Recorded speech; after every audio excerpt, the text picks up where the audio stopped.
মদিনায় শান্তিপূর্ণ অবস্থা আছে, একজন মুসলিম নারী, যুবক ভাইরা খেয়াল করে, একজন মুসলিম নারী, কতজন?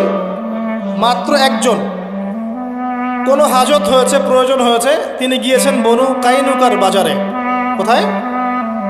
এটা মদিনার ঘটনা। সেই মহিলা গিয়েছেন, নারী সাহাবী রাদিয়াল্লাহু আনহা, এক স্বর্ণকারের দোকানে। ইহুদি বলছে, মুখ থেকে নিকাবটা খোলো তো দেখি একটু। ওই যে এখন আমাদের বোনদের নিকাব খোলার জন্য অনেকে যে ট্রাই করে, আর মেলে বিষয়গুলো। সেই মুসলিম রমণী এটা করবেন না, না আমি এটা করতে পারি না।